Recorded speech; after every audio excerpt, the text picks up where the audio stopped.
서로가 서로를 채워주는 하나님 나라의 상호 채움 소통 원리.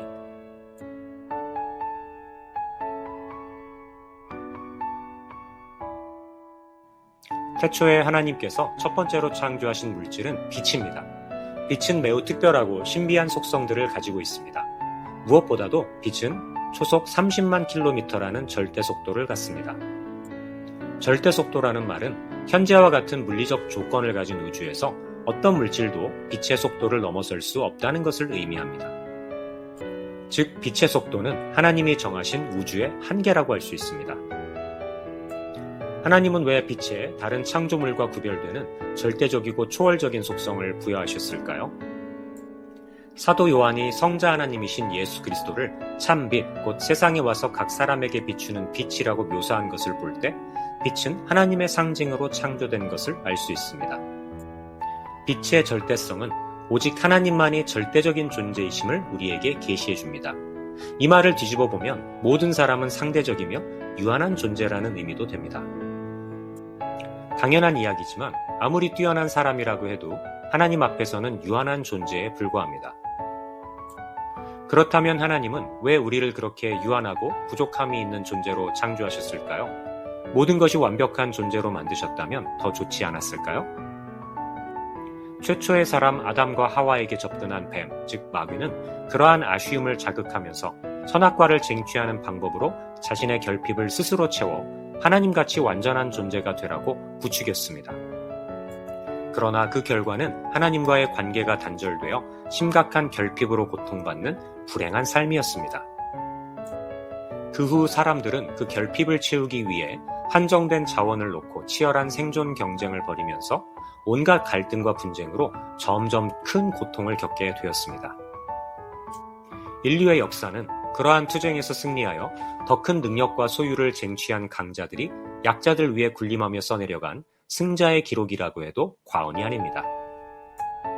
지금 우리가 경험하고 있는 약육강식의 처절한 현실 배후에는 이러한 창조 타락의 역사가 숨겨져 있습니다. 하나님의 능력이 아닌 스스로의 능력으로 높은 수준의 성취, 선행, 부를 이룬 사람은 자기 의에 빠져 자신보다 못한 사람들을 판단, 평가, 비난, 정죄하게 될 수밖에 없습니다. 반대로 자신보다 뛰어난 사람 앞에서는 열등감을 느끼거나 시기, 질투를 하게 됩니다. 능력과 소유는 상대적인 가치이기 때문에 반드시 비교 평가를 하면서 순위를 매기게 되기 때문입니다. 하나님께서 우리에게 한계를 정하시고 부족한 모습을 갖게 하신 것은 우리를 열등한 존재로 살게 하거나 고통을 주시기 위한 것이 아닙니다. 오히려 하나님의 무한한 사랑과 능력으로 우리의 부족한 공간을 풍성하게 채워주시는 놀라운 축복을 주시기 위해서입니다. 이런 관점에서 볼 때 우리의 한계와 부족함은 하나님의 채우심을 경험할 수 있는 축복의 빈 공간이라는 인식의 반전이 일어납니다. 즉, 사람은 하나님의 채워주시는 은혜를 경험하는 과정을 거쳐 궁극적으로 온전케 되도록 창조된 존재인 것입니다. 이러한 사실을 깨닫는 하나님의 자녀는 그분의 절대성을 인정하고 나의 유한함을 인정하게 됩니다. 그렇기에 겸손한 마음으로 자신의 부족한 빈 공간을 열어 보이며 하나님께 예배를 드리게 됩니다. 하나님의 자녀는 하나님의 능력을 믿기에 자신의 한계와 부족함을 솔직하게 인정하고 겸손하게 기도하며 하나님의 채워주시는 은혜를 간구합니다. 더 나아가 아버지 하나님의 온전함으로 자신의 부족함을 채우며 살기에 그 유익과 성과를 자신의 공로로 생각하지 않고 하나님께 영광으로 올려드립니다.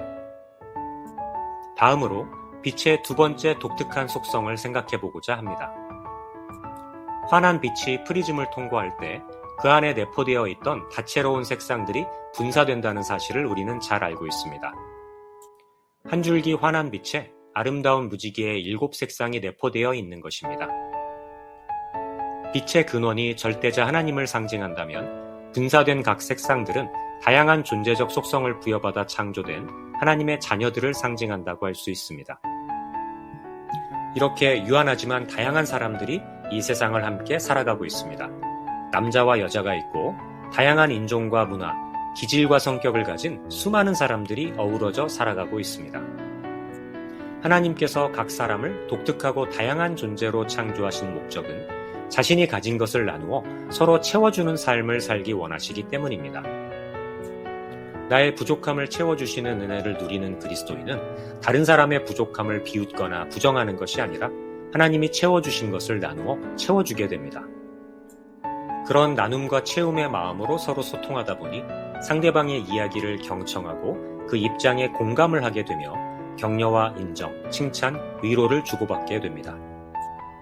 그래서 하나님과 올바른 관계 속에서 풍성한 채워주심을 경험하며 살아가는 그리스도인은 결국 서로 부족함을 채워주면서 좋은 관계를 맺게 되어 소통이 잘 될 수밖에 없습니다. 이러한 하나님의 나라 채움의 영성이 내면에 충만한 사람은 현재 자신이 가지지 못한 능력이나 소유로 인해 괴로워할 필요가 없어집니다. SNS에 올려있는 타인의 화려한 모습을 지켜보며 부러워할 이유도 없어집니다. 따라서 스스로의 노력으로 다른 사람이 가진 좋은 것들을 쟁취하기 위해 몸부림치며 힘들게 살 필요가 없습니다. 전능하시고 영원하신 하나님의 채우심과 사랑하는 공동체 지체들을 통한 채움을 풍성하게 경험하며 살기 때문입니다.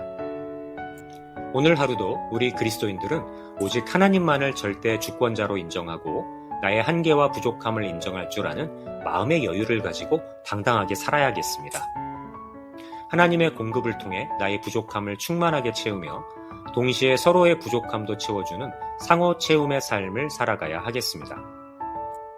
오늘날 능력과 소유에 대한 과도한 비교와 경쟁에서 비롯되는 극심한 박탈감과 사회적 분열로 몸살을 앓고 있는 대한민국의 병폐를 근본적으로 해결하기 위하여 성경에서 재발견한 상호 채움의 가치를 바로 세워야 하겠습니다. 우리 그리스도인들이 아름다운 성경적 상호 체험 문화를 실천하고 확산하여 대한민국을 복음으로 회복시키는 시대적 사명을 수행해야 할 때입니다.